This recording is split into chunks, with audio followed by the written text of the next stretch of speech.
तू समुद्री जहाज के कंटेनर में पड़ी हुई है और चारों ओर पानी पानी है। कौन हो तुम? Sindhu the seller. धरती पर एक ऐसा देश है जहाँ पर 6 महीने सिर्फ रात ही रात होती, अंधेरा ही अंधेरा। वहीं पे ले जा रहा हूँ तुझे कैद करके। कोई है?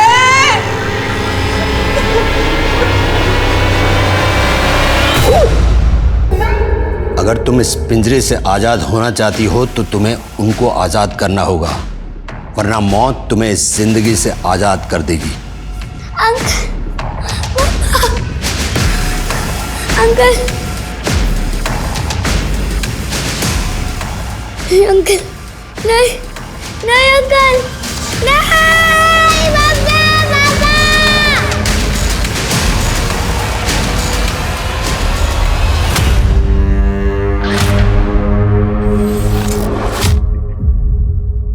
नमस्ते, मैं सोनाली कुलकर्णी क्राइम पेट्रोल सतर्क के आज के एपिसोड में आपका स्वागत करती हूँ। इंसानी दिमाग में जितनी सृजन की क्षमता है उतनी ही विध्वंस की भी है। अगर सोच सकारात्मक हो तो इंसान एक बेहतर दुनिया निर्माण कर सकता है, लेकिन स्वार्थ और लालच भरी सोच सिर्फ तबाही लाती है। सोच, ये देव और दानवों की जंग है। जगजीत है दानवों का गुरु शुक्राचार्य और उसकी बेटी अदिति है देवयानी। जैसे दानवों को छलने के लिए देवताओं ने देवयानी को छला था, इसी तरह तुझे अदिति से शादी करनी, उसके बाद उसकी सारी संपदा मेरी हो जाएगी। बस कीजिए पापा, आप लालच के इस खेल में अपने बेटे को मोहरा बना रहे हैं। मोहरा नहीं, प्यादा है तू। मेरा आदेश मानना ही पड़ेगा और इसमें तेरी लाइफ बर्बाद नहीं होने वाली। अदिति अच्छी लड़की है, तू तो उसे बचपन से जानता है। लेकिन दिव्या दीदी मुझसे बड़ी है ना, आपको उनकी शादी करानी चाहिए और आप मेरी शादी कराने। इनको मेरी फिक्र कहाँ है? इनको तो बस अपने खेल की बिसात बिछानी है। बस, कल लड़की वाले आ रहे हैं, समझाओ अपने बेटे को। और मैं ये शादी नहीं करूंगा, सुन रहे हैं आप?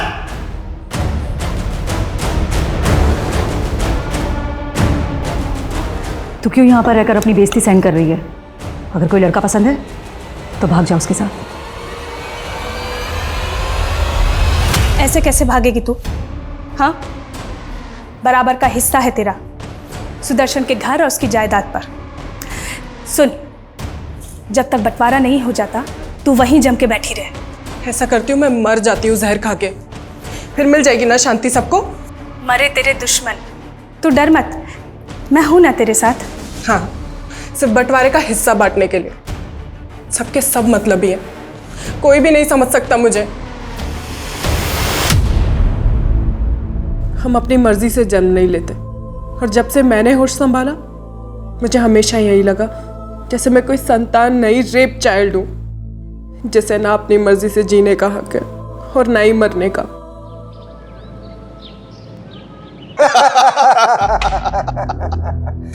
भाई, हक की लड़ाई लड़ते लड़ते दुश्मन से अब समधी बन रहे हैं, और मैं सिर्फ मेरी बेटी के लिए झुका हूं, वरना वो जमीन तुझे कभी नहीं देता। और अब ये जमीन मैं तुझे अपनी बेटी के दहेज में दे रहा हूं। तुझे टाउनशिप बनानी है वहां, जा बना ले। अपनी बहू को मुंह दिखाई में मैं भी कंजूसी नहीं करूंगा।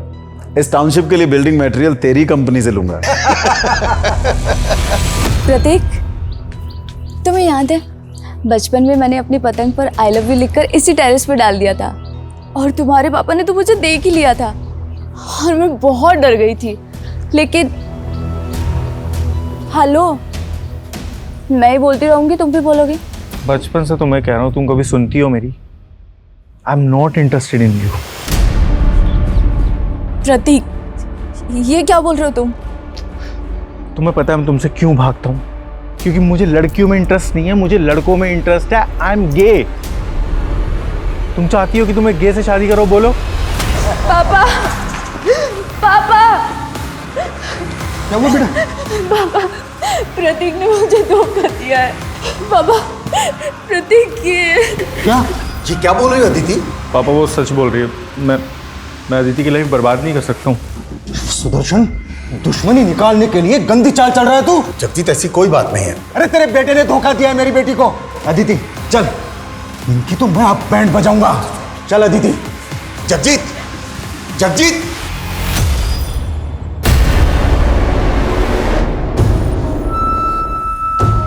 आग डुबो दी तूने मेरी। पापा बस कीजिए, डुबोया हमने नहीं, आपने डुबोया है। बीच में बोली तो काट डालूंगा। कौन है वो जिससे इसके साथ रास रचा रहा है तू? आज के आज खत्म कर दूंगा उससे मैं।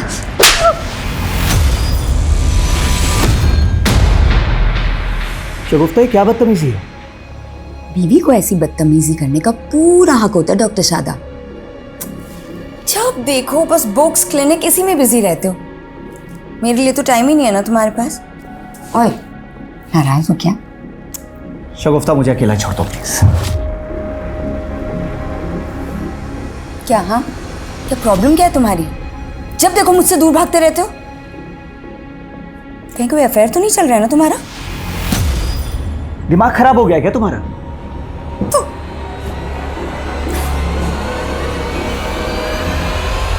पूरे मार्केट में हवा फैला दो कि सुदर्शन डिस्प्यूट प्रॉपर्टी के सौदे करता है। मुझे सुदर्शन को बर्बाद करना है। सुना तुमने? पापा, मुझे प्रतीक से शादी करनी है। मैं उसके बिना नहीं रह सकती। ये क्या कह रही हो तुम बेटा? तुम अब भी उस लड़के के साथ? पापा, हम उसका इलाज करवाएंगे ना। कई कंट्रीज में ना पापा उसका अभी भी इलाज होता है। और मेरा प्यार तो बेइलाज है ना पापा। मैं प्रतीक को नहीं खो सकती पापा। दीदी, यहाँ हमारे इमोशंस की कोई वैल्यू नहीं है। हम एक काम करते हैं, हम यहाँ से भाग चलते हैं। हम हमारे पेरेंट्स के गुनाहों की सजा भोगने के लिए ही पैदा हुए प्रतीक। हम अपनी किस्मत नहीं बदल सकते। नहीं दीदी, हमें अपनी किस्मत बदलनी है। मुझे ऐसे माँ बाप नहीं चाहिए।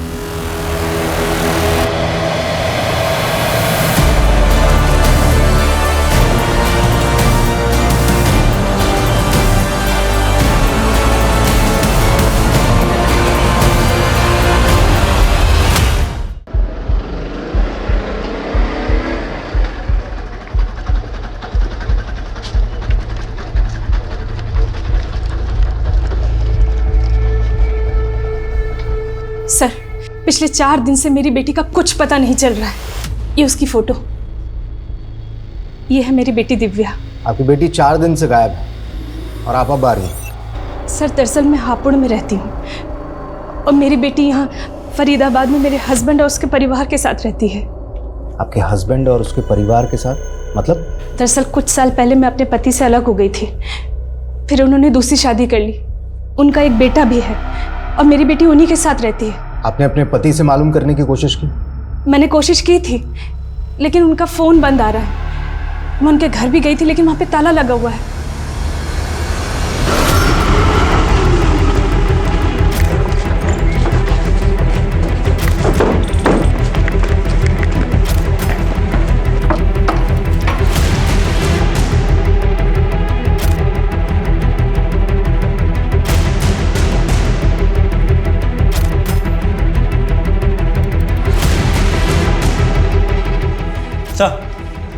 अंदर कोई नहीं है। आसपास मालूम करो, शायद पड़ोसी जानते हो कुछ इस फैमिली के बारे में। अच्छा, आपकी अपने पति से या बेटी से आखिरी बार बातचीत कब हुई थी? सर, हफ्ते भर पहले मेरी दिव्या से फ़ोन पे बात हुई थी। काफ़ी अपसेट लग रही थी वो। आप अगर मुझे पाल नहीं सकती थी तो मुझे पैदा ही क्यों किया? और पापा ने आपको छोड़ दिया तो आपने मुझे छोड़ दिया। मुझे ऐसे मत कोस बेटा। कोस तो मैं खुद को रही हूँ माँ। दीदी, पापा पता नहीं मुझे कहाँ लेके जा रहे हैं। आप प्लीज उन्हें रोकिए ना। ये क्या रोकेगी मुझे? प्रतीक, इनको करने दे इनके मन की। तो टेंशन मत ले, मैं चलूंगी तेरे साथ। कहाँ जाने की बात कर रहे थे वो? ये मैं नहीं सुन पाई थी सर। अच्छा, जब फोन आया। सर, ये इनके पड़ोसी हैं। 4 दिन पहले इन्होंने इस फैमिली को कार पे कहीं जाते हुए देखा था।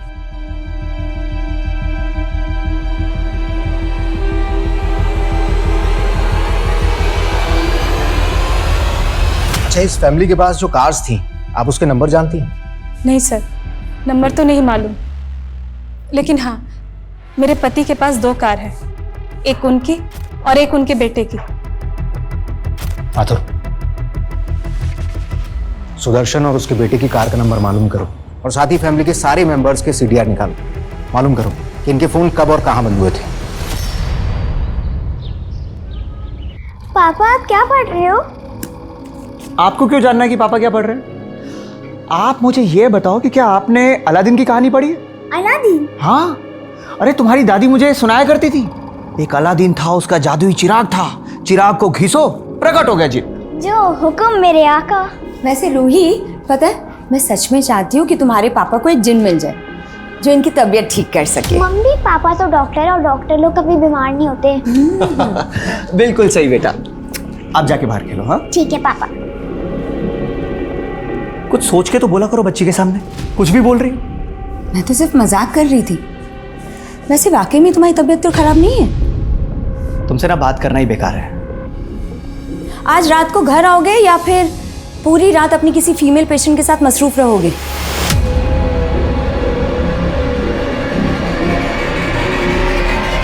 गाड़ी को अच्छे से चेक करो, देखो कुछ मिलता है क्या।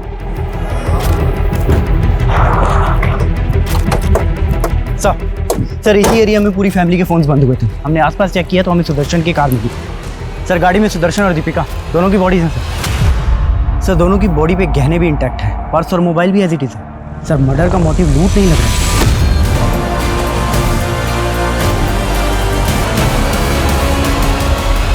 प्रतीक और दिव्या अपनी कार के साथ में कहाँ गए? वो भी तो एक दूसरी कार से इन लोगों के साथ ही निकले थे ना? सर हमने पूरा एरिया अच्छे से स्कैन किया है, लेकिन हमें कहीं भी दूसरी कार नहीं मिली। तुमने कहा था कि सारे फैमिली मेंबर्स के फ़ोन इस इलाके में आकर बंद हो गए। जी सर। अरे ये प्रतीक और दिव्या अपनी कार के साथ में गए कहाँ? ए, क्या कर रहे हैं? चल उठ, मर जाएगी ये। सर ये सब कैसे हो गया? कैसे? सुदर्शन, दीपिका, दिव्या, प्रतीक सबके फ़ोन मुंगेर रोड पर बंद हुए। उस तरफ कहाँ जा रहे थे लोग? सर मुझे कुछ नहीं पता। लेकिन एक बात बताइए कि आपकी बेटी दिव्या और प्रतीक का सुदर्शन और दीपिका के साथ में रिश्ता कैसा था? सर सब कुछ ठीक ही था। मुझे सिर्फ इतना मालूम है कि प्रतीक की शादी करने वाले थे सुदर्शन, लेकिन प्रतीक उस रिश्ते से खुश नहीं था। किससे होने वाला था रिश्ता? सुदर्शन के एक पुराने दोस्त हैं जगजीत, उन्हीं की बेटी से प्रतीक के रिश्ते की बात चल रही थी। सिर्फ 15,000? तुम्हारा इंटरेस्ट तो 20,000 रुपए महीना है ना, और इस बार तुम मुझे 2 बार का इंटरेस्ट चुकाने वाले थे। डॉक्टर साहब इस बार हाथ थोड़ा तंग है तो मुझे कोई फालतू बहाना नहीं सुनना है, और अगर इंटरेस्ट नहीं चुका सकते तो जो 10 लाख रुपए मुझसे उधार लिया है ना पूरा लौटा दो। अरे डॉक्टर साहब 10 लाख रुपए तो मैं 1 साल के पहले नहीं चुका सकता, पर नेक्स्ट मंथ से आपको ब्याज टाइम पर मिल जाएगा, प्लीज। अगर नहीं मिला ना तो मुझे उंगली टेढ़ी करनी आती है। डॉक्टर साहब मेरी बेटी की अचानक तबीयत बिगड़ गई है, मेहरबानी करके आप घर चलिए। अरे गोविंद, तुम्हारी बेटी की तबीयत खराब है तो उसे अस्पताल लेके जाओ, मैं घर पे विजिट नहीं करता हूँ। डॉक्टर साहब अस्पताल के माहौल से मेरी बेटी को डर लगता है। ठीक है।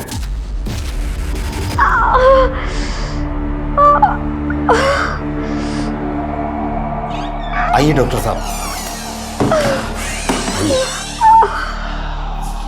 क्या हुआ इन्हें? वो पीठ में दर्द है। ठीक है मैं देख लेता हूँ।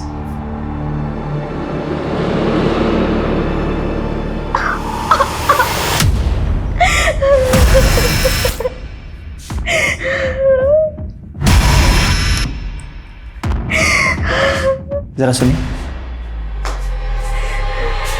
सच सच बताइए क्या हुआ आपकी बेटी के साथ? कहीं रेप वगैरह का मामला तो नहीं है? अरे नहीं नहीं डॉक्टर साहब, ऐसी कोई बात नहीं, वो लड़कियों वाली परेशानी। आप चेक तो कीजिए। देखिए हमें भी बहुत दुख है उस परिवार की मौत का, लेकिन आप सारी फैमिली की लाश नहीं मिली है अभी। दिव्या और प्रतीक गायब है। आपको क्या लगता है कहाँ हो सकते हो?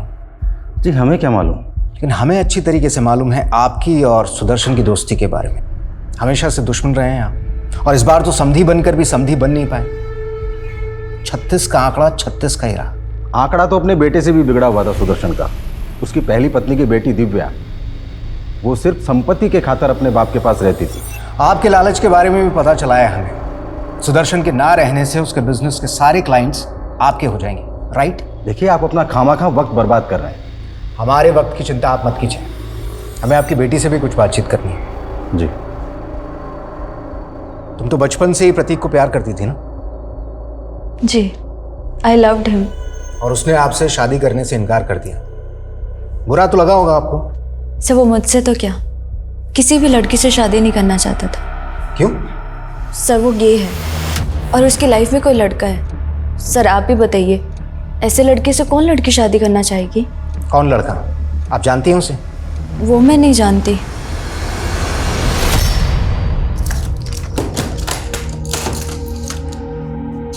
ये दवाई दे देना, दिन में 2 बार खाने के बाद, 1 हफ्ता आराम करने दो। डॉक्टर साहब आपकी बड़ी मेहरबानी जो आपने मेरी बेटी को देखा। आपकी फीस? अरे फीस की कोई ज़रूरत नहीं। अरे नहीं नहीं डॉक्टर साहब, आपको खाली हाथ कैसे जाने दे सकता हूँ। पैसे तो है नहीं मेरे पास, लेकिन आप ये रख लीजिए। नहीं नहीं, ये मैं नहीं ले सकता।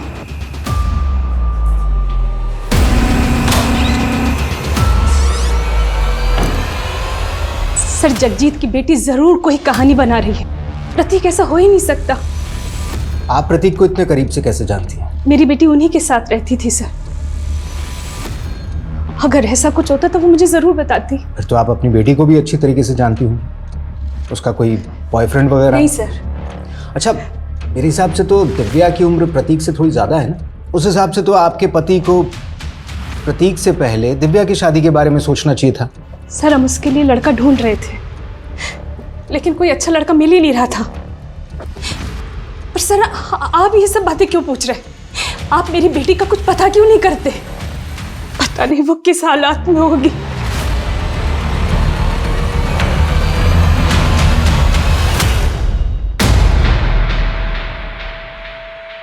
शगुफ्ता, मैं जानता हूँ तुम्हें मुझसे बहुत सी शिकायतें रही हैं, लेकिन शायद ये तकदीर का खेल है कि हम लोग चाह के भी एक दूसरे के करीब नहीं आ पाते। ये अचानक क्या हो गया आपको? इतनी अजीब सी बातें कर रहे हैं। शगुफ्ता, मैं हमारी हैप्पी मैरिड लाइफ और इस घर की खुशहाली वापस लाना चाहती हूँ। एंड आई एम श्योर हम दोनों मिल के ये सब कर सकते हैं। वाह पापा, ये आप मेरे लिए लाए हैं। ये क्या सच्ची वाला अलादीन का चिराग है? हाँ बेटा। कितना सुंदर है पापा। सर पोस्टमार्टम रिपोर्ट के मुताबिक सुदर्शन और दीपिका की हत्या गला दबाकर की गई थी, और सर दोनों की हत्या उसी वक्त की गई थी जिस वक्त सभी फैमिली मेंबर्स के फोन मुंगेर में बंद हुए थे, और उसी एरिया में उन लोगों की लाशें मिली। और उस दिन सुबह पूरा परिवार एक साथ कहीं बाहर निकला था। सर वो लोग कहाँ जा रहे थे इस बात का तो कोई आइडिया नहीं है, और ये प्रतीक और दिव्या ये दोनों कहाँ गायब हो गए ये भी नहीं पता चल रहा है। अच्छा, लव अफेयर के एंगल में कुछ मिला? सर दिव्या के कॉल रिकॉर्ड्स में तो ऐसा कुछ नहीं मिला, और सर अदिति ने हमें बताया था कि प्रतीक होमोसेक्सुअल है। प्रतीक के कॉल रिकॉर्ड में ये अमर नाम के लड़के का नंबर मिला है। सर प्रतीक और अमर दोनों क्लासमेट थे और दोनों फ़ोन पे काफ़ी टच में थे, और प्रतीक को आखिरी कॉल भी अमर ने ही किया था। सर कमें। सर नगमा नाम की एक NRI लेडी आई है। उसने लंदन से दिल्ली एयरपोर्ट पे आज ही लैंड किया है। उसका कहना है कि उसका भाई यहाँ कानपुर में रहता है और पिछले 15 दिन से उसका फ़ोन बंद है और उसे अपने भाई का एड्रेस भी नहीं मालूम। सर इसी सिलसिले में वो आपसे मिलना चाहती है। सर ये मेरा भाई है, डॉक्टर शादाब खान। सही कानपुर में ही कहीं रहता है। मैं पिछले 15 साल से लंदन रह रही हूँ, पर भाई मुझसे डेली फ़ोन पर बातें किया करता था। सर पिछले 15 दिन से मेरे भाई का फ़ोन स्विच ऑफ आ रहा है। इसी फिक्र से मैं इंडिया आई हूँ। मुझे कुछ ठीक नहीं लग रहा है सर।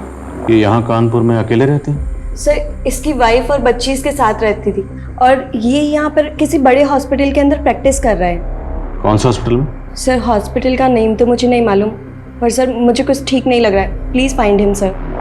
डोंट वरी, पता चल जाएगा। जिस नंबर से आपकी बात होती थी इनसे वो नंबर बताइए, देखते हैं वो नंबर कौन से एड्रेस पर रजिस्टर्ड है। ठीक है हिमांशु, नंबर लो इनसे, आप इनके साथ जाइए। सर मैं सच कह रहा हूँ, मैंने कुछ नहीं किया। और आपसे किसने कहा? सर मेरे और प्रतीक के बीच में ऐसा वैसा कोई रिश्ता नहीं था, और ना ही प्रतीक गे है। वो तो उसने झूठ बोला था अदिति से पीछा छुड़ाने के लिए। उसने झूठ बोला था, तू हमसे झूठ बोल रहा है? बोल, कहाँ पर है प्रतीक और दिव्या? सर मैं सच कह रहा हूँ, मुझे नहीं मालूम। प्रतीक का फोन बंद होने से पहले आखिरी बार तूने उसको कॉल किया था? बता, क्या प्लानिंग चल रही है तुम्हारी? सर हमारी कोई प्लानिंग नहीं चल रही थी। असल में प्लानिंग उसके पापा की चल रही थी। मेरे पापा पता नहीं मुझे कहाँ लेके जा रहे हैं। अरे मुझे तो डर ये लग रहा है कि कहीं वो मेरे और अदिति के फेरे ना करवा दें। वो रिश्ता तो टूट गया था। नहीं सर, अदिति को झूठ बोलने का भी कोई फायदा नहीं हुआ। वो बावजूद उसके प्रतीक से शादी करना चाहती थी। तो लड़की पागल थी सर प्रतीक के लिए, और प्रतीक के पापा उनको फायदे के सिवा और कुछ नहीं दिखता था। और अदिति के पापा वो अदिति की खुशी के लिए कुछ भी कर सकते हैं। अदिति कहाँ जा रही हो तुम? पापा वो मैं कहीं जाने की जरूरत नहीं है, कुछ दिनों के लिए घर के भीतर रहो। चलो अंदर।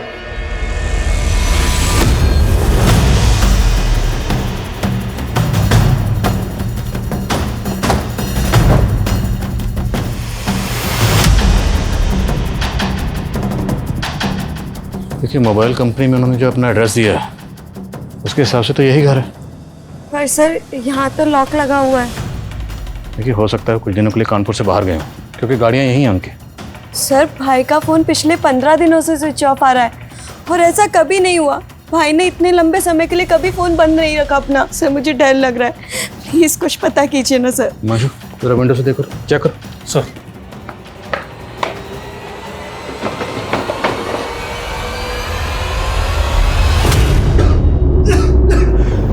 सर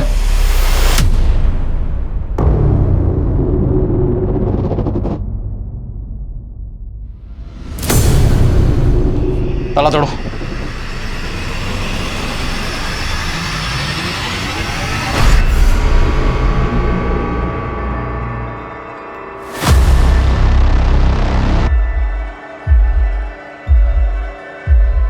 सर बॉडीज डिकम्पोज हो चुकी हैं, इनके डीएनए की प्रोफाइलिंग करनी पड़ेगी।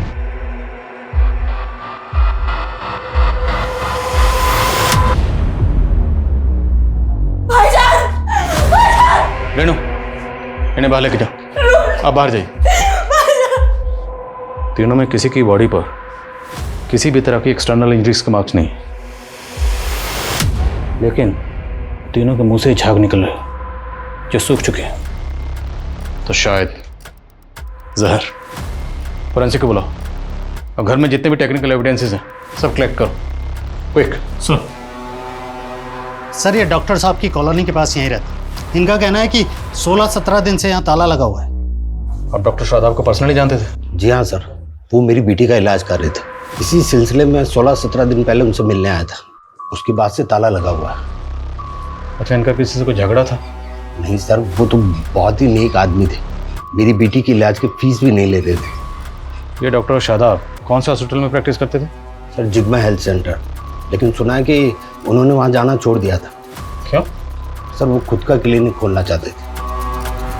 बहना, अपने काम का अलग ही मजा होता है। सीनियर्स की कोई रेस्ट्रिक्शन नहीं। जी भाईजान, वेल एंड गुड अगर आपका खुद का क्लिनिक हो तो। और भाईजान अगर आपको फंड्स की जरूरत हो तो?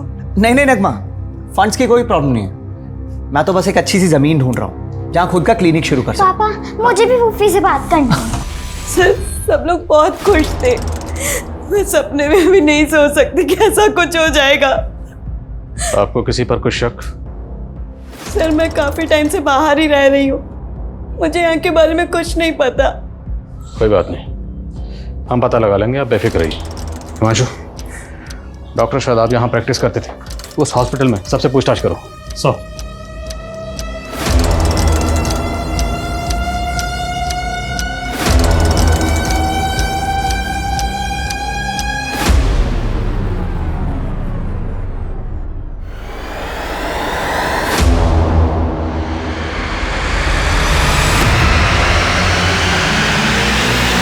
सर डॉक्टर शादाब के घर के बाहर जो कार खड़ी थी उनमें से एक कार शादाब के नाम पर है और दूसरी कार ये नीरज सिंह के नाम पर रजिस्टर्ड है। सर मैंने शादाब की बहन से भी पता किया, वो इस नीरज को नहीं जानती है। मैं इसके घर भी गया था सर, इसका घर बंद पड़ा है। सर कुछ भी पता नहीं चल पा रहा है कि आखिर ये नीरज गायब कहाँ हो गया। सर हो सकता है इस नीरज ने ही कांड किया हो और उसके बाद गायब हो गया हो। अगर ऐसा है तो ये अपनी कार इस तरह छोड़कर क्यों जाएगा? सर दरअसल इसकी कार स्टार्ट ही नहीं हो रही है। हो सकता है किसी वजह से इसकी कार खराब हो गई हो, जिसकी वजह से ये साथ में नहीं ले जा पाया। पता करो नीरज सिंह इस वक्त कहाँ है। सर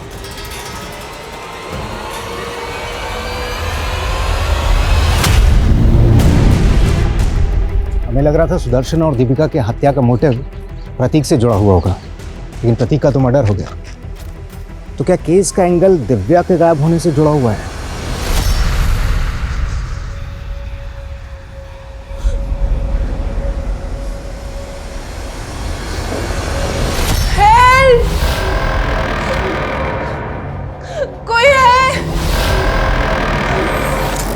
सर ये नीरज सिंह ड्रग्स की ट्रेडिंग करता है। बलिया की ड्रग्स फैक्ट्री में इसका आना जाना है। लेकिन फिलहाल वहां से भी पता नहीं लग रहा आखिर वो कहाँ गायब हो गया। आखिर इन सारे कत्ल के पीछे कातिल का मकसद क्या था? ये नीरज सिंह जहां कहीं भी है पता लगा उसका। जी सर। सर कमें। सर डॉक्टर शादाब, उसकी बीवी और बेटी की पोस्टमार्टम रिपोर्ट। सर रिपोर्ट के मुताबिक उन तीनों की बॉडी में जहर इंजेक्ट किया गया था और इसी वजह से उनकी मौत हुई। इन तीनों की बॉडी में जो जहर इंजेक्ट किया गया, इस तरह का पॉइजन तो एनिमल मर्सी किलिंग के लिए इस्तेमाल होता है। तो मतलब ये काम किसी मेडिकल प्रोफेशन से जुड़े इंसान का हो सकता है। डॉक्टर शादाब खुद हार्ट सर्जन था, तो हो सकता है उसका अपने किसी कलीग से कोई इशू हो, या फिर ये काम किसी जानवरों के डॉक्टर का हो। लेकिन सर शादाब के कांटेक्ट में जानवरों के किसी डॉक्टर का पता नहीं चला और 3 महीने पहले तक वो जिस हार्ट इंस्टीट्यूट में प्रैक्टिस कर रहा था वहाँ के स्टाफ से भी कोई क्लू नहीं मिला। फिर भी एक बार पूरे स्टाफ से दोबारा पूछताछ करो। और डॉक्टर शादाब की बहन ने बताया था कि डॉक्टर शादाब खुद का क्लिनिक खोलने वाला था। पता करो वो क्लिनिक के लिए कहाँ ज़मीन देख रहा था। हो सकता है कोई प्रॉपर्टी डिस्प्यूट का एंगल हो। सर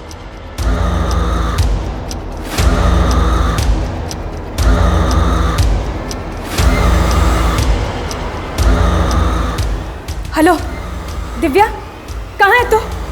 हाँ हाँ ठीक, ओके सर भेजो मुझे। सर शादाब ने कोई ज़मीन खरीदी थी, उसकी तो कोई डिटेल नहीं मिली है, लेकिन उसके घर से एक एमओयू मिला है। सर 2 महीने पहले शादाब ने उन्नाव में अपनी एक पुश्तैनी ज़मीन बेची थी। डील करीब 6 करोड़ में हुई थी। 6 करोड़? हाँ सर। आपने बताया कि आपका भाई शादाब खुद का क्लिनिक खोलने के लिए कोई ज़मीन खरीदने वाला था, पर हमें पता चला कि आपके भाई ने 2 महीने पहले आपकी पुश्तैनी ज़मीन बेची 6 करोड़ में। अब पुश्तैनी ज़मीन थी तो जाहिर सी बात है उस ज़मीन पर मालिकाना हक तो आपका भी था, तो आपको उस डील के बारे में कुछ ना कुछ तो पता होगा, और उस 6 करोड़ में से कुछ ना कुछ आपको भी मिला होगा। नो सर, इनफैक्ट हम लोग काफ़ी टाइम से ट्राई कर रहे थे वो प्रॉपर्टी सेल करने की, पर भाई ने कहा कि वो प्रॉपर्टी सेल हो ही नहीं रही है। नगमा, इन दिनों प्रॉपर्टी रेट्स तो बहुत डाउन चल रहे हैं। 4 CR से ऊपर कोई प्राइस बोल ही नहीं रहा। आप लक्ष्मण चौधरी को जानती हैं? कौन लक्ष्मण चौधरी? लक्ष्मण चौधरी ने ही आपके भाई से 6 करोड़ में आपकी पुश्तैनी ज़मीन खरीदी। No sir, sir I think ज़रूर मेरे भाई के साथ कोई फ्रॉड हुआ है। सर मेरा यकीन कीजिए, मुझे दिव्या के नंबर से कॉल ज़रूर आया था, लेकिन वो कॉल दिव्या ने नहीं किया था। अच्छा, अब आप बोलेंगी किसी ने आपकी बेटी के नाम पर फिरौती मांगी आपसे? नहीं सर, दूसरी तरफ से कोई आवाज़ ही नहीं आ रही थी। हेलो बेटा, कहाँ है तू? हेलो। दिव्या का फोन करनाल में ऑन हुआ था। अब सच सच बताइए, कहाँ छुपा रखा है अपनी बेटी को करनाल में? यहाँ मैं अपनी बेटी के लिए परेशान हो रहा हूँ। बस, बहुत ड्रामा हो गया आपका। आपकी और आपकी बेटी की नजर थी सुदर्शन के घर जायदाद पर। सुदर्शन, उसकी बीवी, उसका बेटा सब मारे गए, फिर आपकी बेटी कहाँ गायब हो गई? मेरी बेटी किसी मुसीबत में है सर। मुसीबत में अब आप फंसोगी। ऐसी चार्जशीट लगाऊंगा ना, कभी बाहर नहीं निकल पाओगी। बताओ कहाँ पर है दिव्या? आप मुझ पर जुल्म कर रहे हैं सर। ऐसे सच नहीं उगलोगी तुम। पूजा,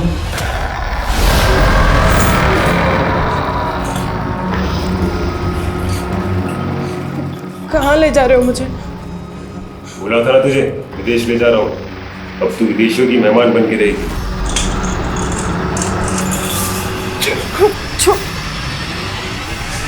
ये देखिए साहब, पेमेंट करते वक्त पूरा वीडियो रिकॉर्ड किया है मैंने। कोई धोखाधड़ी नहीं की है मैंने डॉक्टर साहब के साथ में। पूरे 6 करोड़ लेकर गया है वो यहाँ से। सर शादाब के घर में तो हमें 6 करोड़ रुपए मिले ही नहीं, तो इसका मतलब शादाब और उसकी फैमिली का मर्डर ही नहीं, बल्कि 6 करोड़ की लूट भी हुई है। अरे तुम इसकी रिकॉर्डिंग पे मत जाओ। ये लक्ष्मण चौधरी जैसे लोग बड़े टेढ़े होते हैं। एक हाथ से पैसे देते हैं, दूसरे हाथ से वसूली कर लेते हैं। पता करो जिस दिन कत्ल हुआ उस दिन ये लक्ष्मण कहाँ था, और हाँ ये भी पता करो इसका नीरज से कोई ताल्लुक है या नहीं। Sir, excuse me sir. Hello,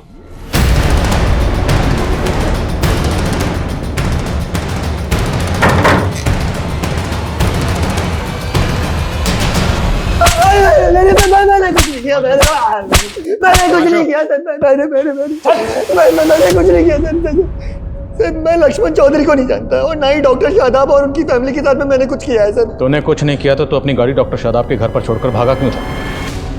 नहीं सर, मैं डॉक्टर शादाब के घर के बाहर अपनी गाड़ी छोड़ करके नहीं भागा था, बल्कि डॉक्टर शादाब खुद मेरी गाड़ी उठा ले गए थे सर। क्यों? सर मैंने डॉक्टर शादाब से 10 लाख रुपए उधार लिए थे और मैं उनको ब्याज भी टाइम पर नहीं दे पा रहा था। डॉक्टर साहब प्लीज, आप मेरी कार ऐसे नहीं ले जा सकते। एक मिनट, पूरे 10 लाख रुपए बकाया तुम पे मेरे, इंटरेस्ट अलग से। अभी तो सिर्फ गाड़ी लेके जा रहा हूँ, अगर मेरे पैसे नहीं चुकाए ना तो मैं भी बेच सकता हूँ मैं। डॉक्टर साहब फिर सर मैंने उनके मर्डर के बारे में सुना सर, मैं घबरा गया इसीलिए फरार हो गया। पर सर मैंने कुछ नहीं किया। रुक रुक रुक, डॉक्टर शादाब ने 10 लाख रुपए तुझे उधार दिए थे या ब्याज पे दिए थे? सर ब्याज पर दिए थे सर। डॉक्टर शादाब और ब्याज। अच्छा, अगर तुझे ब्याज पर पैसे दिए थे तो डॉक्टर शादाब बाकी लोगों को भी ब्याज पर पैसे देता होगा? हाँ सर देता होगा। तुम ऐसे किसी और शख्स को जानते हो जिसे डॉक्टर शादाब ने ब्याज पर पैसे उधार दिए थे? नहीं सर, ऐसे तो किसी शख्स को नहीं जानता, पर डॉक्टर शादाब पर ऊपर वाले की बड़ी मेहर थी।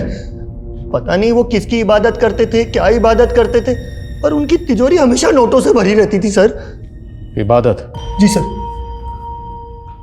कैसी इबादत? सर ये तो मुझे नहीं पता, पर एक बार मैं डॉक्टर शादाब के घर ब्याज के पैसे देने गया था, तब उनकी फैमिली अजीब सी हरकतें कर रही थी, तभी मैंने देखा था। मुझे अजीब सा लगा सर। अक्कड़ बक्कड़ तौबा रहम मुस्तम रुस्तम बिलबिल कम अक्कड़ बक्कड़ तौबा। मुझे देखते ही डॉक्टर शादाब ने उस चिराग को कपड़े से ढक दिया। पता नहीं उन्होंने ऐसा क्यों किया। ये चिराग एग्जैक्टली डेड बॉडीज के पास रखा हुआ था। कहीं ऐसा तो नहीं कि फैमिली किसी तिलिस्मी जादू करने वाले बाबा के चंगुल में फंसी हुई थी? लेकिन सर कोई ऐसा बाबा ऐसे जहर के इस्तेमाल से उन्हें क्यों मारेगा जो एनिमल्स की मर्सिंग किलिंग में इस्तेमाल होता है? और फॉरेंसिक को घर में अननोन फिंगर के प्रिंट्स भी नहीं मिले थे और सिरिंज शादाब के हाथ में मिली थी। सर हो सकता है लूट फरेब की हताशा में फैमिली ने मिलकर सुसाइड किया हो। नहीं मानशो, इस केस की तय में जाए बिना हम इस केस को ऐसे सुसाइड केस नहीं मान सकते। इस केस में कुछ ना कुछ तो ऐसा जरूर है जो हम मिस कर रहे हैं। सर फॉरेंसिक ने डॉक्टर शादाब, उसकी बीवी और उसकी बेटी के डीएनए की प्रोफाइलिंग की तो पता चला है कि सर डॉक्टर शादाब और उसकी बेटी का डीएनए मैच नहीं करता। व्हाट? मतलब रूही डॉक्टर शादाब की अपनी बेटी नहीं है? नहीं सर, मैं मान ही नहीं सकती कि रूही शादाब भाई की बेटी नहीं थी। पर डीएनए रिपोर्ट तो यही कहती है। अब डीएनए रिपोर्ट तो झूठ नहीं बोल सकती। देखिए, हम इस केस की तहकीकात कर रहे हैं और जब हम तहकीकात करते हैं तो हम हर एंगल टटोलते हैं। तो मुमकिन है कि आपकी भाभी शगुफ्ता का कोई पास्ट रहा, कोई माजी रहा और... नहीं सर, ऐसा नहीं हो सकता। ऐसा भी तो हो सकता है ना कि शादाब भाई ही बाप ना बन सकते हो, इसी वजह से शगुफ्ता भाभी आईवीएफ के थ्रू प्रेग्नेंट हुई हो। आजकल तो ये सब कॉमन है सर। पर उनके घर से जो हमें चीज़ें मिली हैं उन्हें जानकर आपको भी ताज्जुब होगा। आपके भाई शायद किसी अजीब किस्म की इबादत में मुब्तला थे, क्योंकि उनके घर से हमें एंशिएंट रिलीजियस बुक्स मिली। इनफैक्ट उनके घर से हमें ये चिराग भी मिला। चिराग? अक्कड़ बक्कड़ तौबा रहम रुस्तम रुस्तम बिलबिल का। अब ये सब चीज़ें देख के तो नहीं लगता कि आपका भाई या आपकी भाभी इतने मॉडर्न ख्याल के थे। उनसे कहो इतना वक्त नहीं है, रिपोर्ट जल्दी चाहिए। सर जहांगीरपुरी पुलिस से 2 साल पुराने केस का पता चला है जिसमें एक फैमिली की मौत उसी एनिमल मर्सी किलिंग वाली जहर से हुई थी जिससे शादाब की फैमिली की मौत हुई।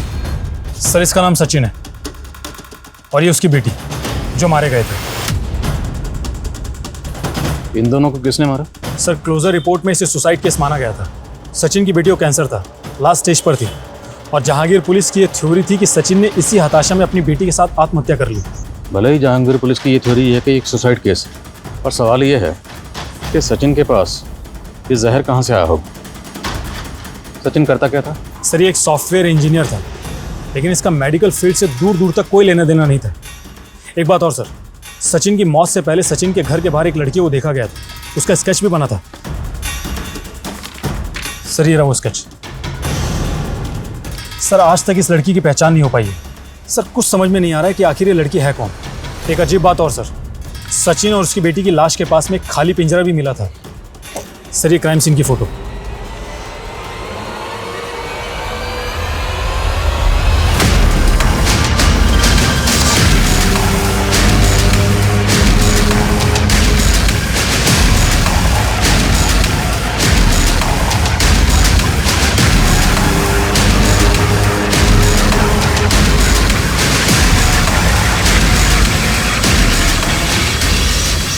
और सर जहांगीर पूरी पुलिस से पता चला है कि मौत से कुछ दिन पहले तक पड़ोसियों ने इस पिंजरे में 4 कबूतर देखे थे।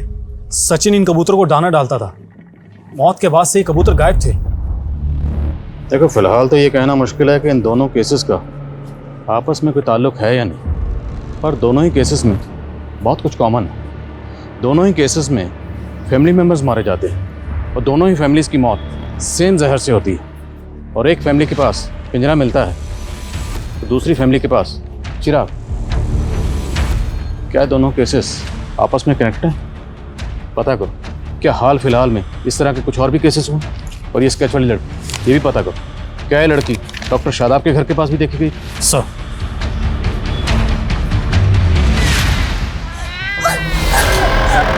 छोड़ दो मुझे, छोड़ दो मेरा बच्चा, छोड़, मेरी जिंदगी तो बर्बाद कर दी, मेरे बच्चे को तो छोड़ दो, छोड़ो मुझे, छोड़ो।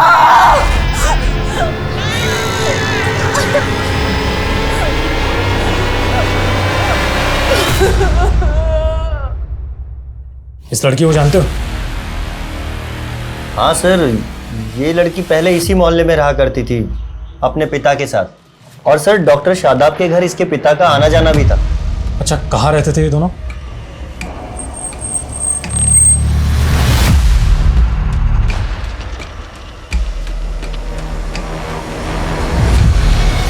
सर गोविंद और उसकी बेटी उस घर में किराए पे रहते थे, लेकिन अब वो घर खाली करके चले गए हैं। ये तो वही आदमी है ना जिसने हमें बयान दिया था। आप डॉक्टर शादाब को पर्सनली जानते थे? जी हाँ सर, वो मेरी बेटी का इलाज कर रहे थे। हाँ सर, सर ज़रूर पहुंचे हुए लोग लगते हैं। और इनके एग्रीमेंट में जो नेटिव एड्रेस लिखा है वो भी फेक है। मुझे लगता है दोनों बाप बेटी बहुत बड़े फ्रॉड है। इन दोनों ने मिलकर सचिन और शादाब को चुना लगाया होगा। इन दोनों के लिए लुकआउट नोटिस जारी करवाओ और पता लगाओ क्या इन दोनों का कोई क्रिमिनल रिकॉर्ड है। और ये रिसेंटली यहाँ से भागे, तो रेलवे स्टेशन, बस स्टैंड, सब जगह पता लगाओ, फाइंड आउट कि यहाँ से भागकर या आखिर कहाँ गए। सर कोई कॉम्प्लिकेशंस नहीं होंगे अरुण, सिंपल सा प्रोसेस है। तुम एरा से शादी कर लेना, फिर तुम्हें यूएस का ग्रीन कार्ड मिल जाएगा। 2 साल बाद एरा तुम्हें डाइवोर्स दे देगी। और वैसे भी एरा से तुम्हारी चैटिंग हम करवा चुके हैं। वो सब तो ठीक है, लेकिन ईरा से शादी करने के लिए तो यूएस जाना होगा, और यूएस का तो टूरिस्ट वीज़ा भी बहुत मुश्किल से लगता है। उसका भी सोल्यूशन है हमारे पास। एरा इंडिया आके शादी करेगी, लेकिन उसके लिए वो एक्स्ट्रा चार्ज करेगी। 25 लाख दे तो रहा हूँ, और कितना लगेगा? 30 लाख, वो भी एडवांस में। तभी एरा इंडिया लैंड करेगी। सर कम सर, गोविंद की बेटी का एयरपोर्ट से क्लू मिला। ये गोविंद की बेटी 4 दिन पहले एयरपोर्ट पे देखी गई थी, वो भी एकदम बदले हुए रूप में। ये देखिए एयरपोर्ट पे ये अकेली थी? जी सर। और हाँ सर, मैंने पता किया, इसने दिल्ली की फ्लाइट ली थी। बेटी अगर फ्लाइट पकड़ के दिल्ली गई है तो बाप कहाँ गायब हुआ? इसकी टिकट बुकिंग की डिटेल निकलो। Yes sir. सर हमें सर रिसेंट में हुए कुछ अतरंगी केसेस की डिटेल्स निकाली मैंने, जो कुछ अजीब तरह के फ्रॉड से जुड़े हैं। सर एक केस में एक जौहरी को रेत बेचा गया और कहा गया कि इसमें लोहा डालोगे तो 40 दिन में सोना हो जाएगा। एक केस में रोबोट, तो एक केस में बिल्ली की जेर। ये गोविंद और उसकी बेटी का क्रिमिनल रिकॉर्ड? हाँ सर, सर गोविंद का एक रिकॉर्ड मिला है। सर फरीदाबाद पुलिस की फाइल में इसका नाम राधेश्याम है। और सर ये राधेश्याम को फरीदाबाद पुलिस 4 साल से ढूंढ रही है। और फरीदाबाद में ये एक फैमिली में ड्राइवर था, तब ये वहाँ नया नया काम पर लगा था, इसलिए फरीदाबाद पुलिस को इसके बारे में कुछ भी पता नहीं चला। और सर फिर बाद में पता चला कि ये मर्डर करके गायब हो गया। और उस फैमिली में सुदर्शन, उसकी बीवी दीपिका और बेटे प्रतीक का मर्डर हुआ था। और सर सुदर्शन की एक्स वाइफ की बेटी दिव्या के बारे में भी कुछ पता नहीं चल रहा है, जो कि उनके साथ ही रहती थी। और फरीदाबाद पुलिस की थ्योरी थी कि दिव्या और उसकी माँ रुक्मणी भी इस ड्राइवर के साथ मिले हुए थे। फरीदाबाद चलने की तैयारी करो। सर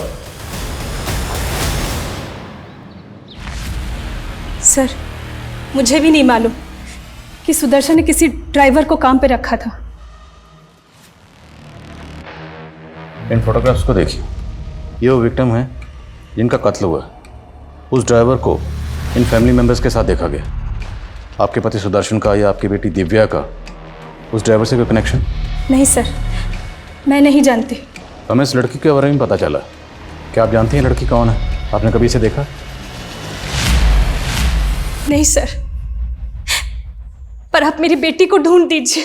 पिछले 4 साल से मैं उसको देखने के लिए तरस रही हूँ, लेकिन मेरा कोई यकीन ही नहीं कर रहा कि मेरी बेटी और मैं बेकसूर है।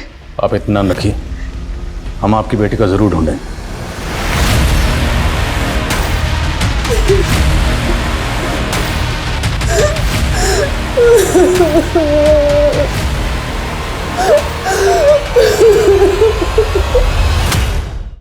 सर, ये गोविंद की बेटी का टिकट किसी अरुण नाम के आदमी के क्रेडिट कार्ड से बुक हुआ। ये अरुण दिल्ली का रहने वाला और इसके क्रेडिट कार्ड से लिंक्ड एक मोबाइल नंबर भी मिला है। इस अरुण का नंबर ट्रैक करो, क्विक। जी सर।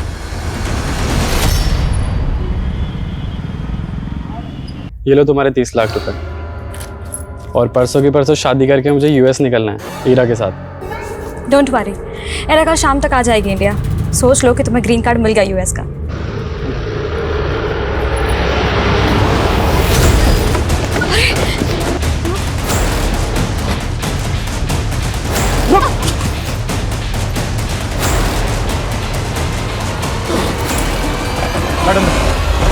ये बाबा वो कर सकते हैं जो अच्छे अच्छे डॉक्टर्स भी नहीं कर सकते। तेरी बेटी पर मौत का बुरा साया मंडरा रहा है और उसके लिए तुझे 4 अनोखे कबूतर खरीदने होंगे। उन कबूतरों में तेरी बेटी का बुरा साया आ जाएगा, फिर उन कबूतरों को उड़ा देना। अगर मौत के पिंजरे से बचना चाहता है तो उन कबूतरों को उड़ाना होगा।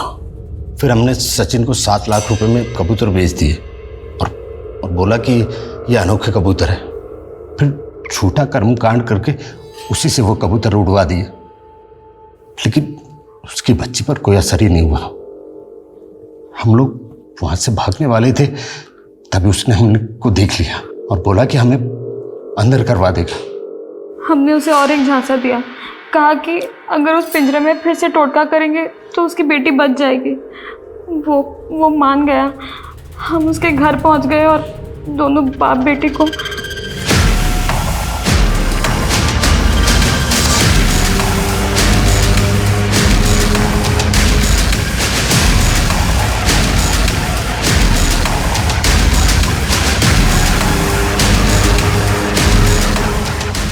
हम सिर्फ फ्रॉड करते हैं साहब, लेकिन उनको मारना पड़ा, और उसी की तरह शादाब और उसके परिवार को भी। मुझे पता लगा कि शादाब को पुरानी किताबें पढ़ने का शौक है, इसीलिए उसे झांसे में लेने के लिए हम लोग उसके पड़ोसी बन गए। डॉक्टर साहब, आज तो आपको गिन्नी लेनी ही पड़ेगी। एक बात बताओ, तुम तो कहते हो कि तुम गरीब आदमी हो, फिर इतनी सोने की गिन्नियां लाते कहाँ से हो? कहीं कोई चोरी वोरी तो नहीं करते? अरे नहीं साहब, ये गिन्नियां तो हमें कुतुबुद्दीन बाबा की रहम से मिलती है। उनके पास अलादीन का चिराग है, जिनसे वो जो भी मांगते हैं उन्हें मिल जाता है, और वो हम गरीबों में बांट देते हैं। अलादीन का चिराग? जिन? अक्कड़ बक्कड़ तौबा रहम, रुस्तम रुस्तम बिलबिल का।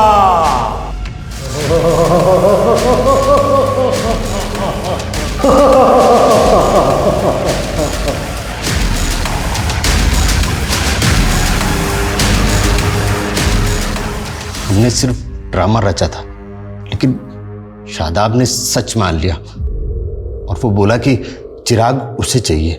फिर हम लोगों ने उसे 6 करोड़ में वो चिराग दे दिया, लेकिन सर उसका चिराग से जल्दी मोह भंग हो गया। तुमने मुझे चीट किया है।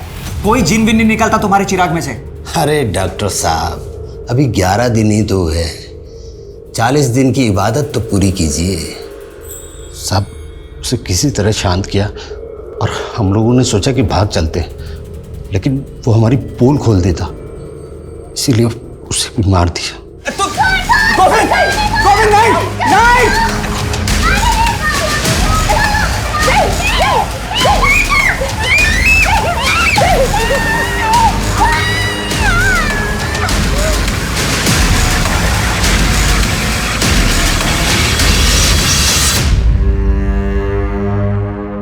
तुम लोग वो जहर कहाँ से लाते थे? वो सर एक बार जानवरों के डॉक्टर को ठगा था, वहीं से इंतजाम हो गया था। तो 4 साल पहले सुदर्शन और उसकी फैमिली को भी इसी तरह से तुम लोगों ने? नहीं साहब, उस वक्त तो हम लोग कच्चे थे, लेकिन जालसाजी तब भी करते थे। सब मुझे पता लगा कि सुदर्शन का बेटा गे था। मुझे प्रतीक से शादी करनी है।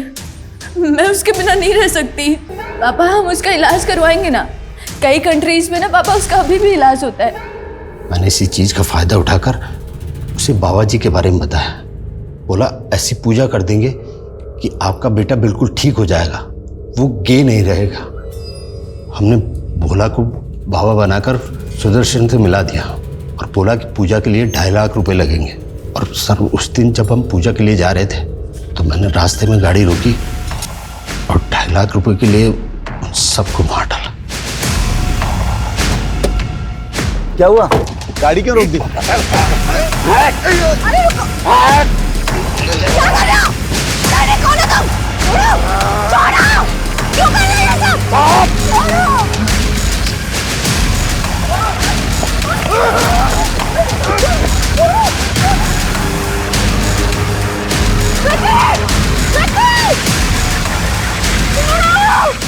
सब दिव्या को लेकर हम दोनों के मन में लालच आ गया था। सुदर्शन और दीपिका की लाश एक कार में और प्रतीक की दूसरी कार की डिक्की में डंप की। ऐसा करके हम पुलिस को गुमराह करना चाहते थे। उसके बाद दिव्या के साथ क्या किया? साहब हमने कुछ दिन तक दिव्या को कैद रखा, फिर अच्छा दाम मिलने पे उसको बेच डाला। दिव्या कहाँ है? बोला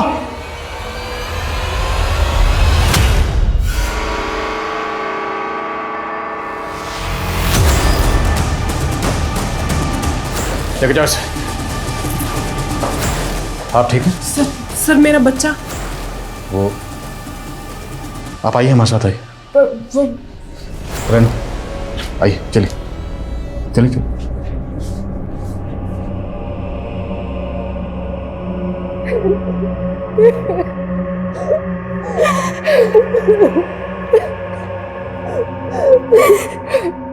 लोभ, लालच वो दलदल है जिसमें एक बार इंसान धंस जाए तो धंसता ही चला जाता है। सोच के हैरानी होती है कि पढ़े लिखे वेल क्वालिफाइड लोग भी किस कदर तिलस्मी ताकत और बिना सर पैर के कर्म कांड पर आंख मूंदकर विश्वास करते हैं।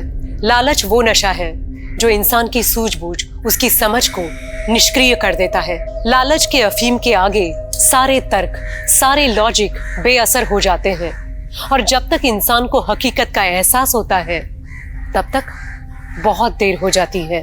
जरूरी है कि हम अपनी जिंदगी के फैसले तर्क, वैज्ञानिक तथ्यों और कॉमन सेंस के आधार पर लें और लालच के इन मतलबी सौदागरों से बचें। अब मैं सोनाली कुलकर्णी आपसे विदा लेती हूँ।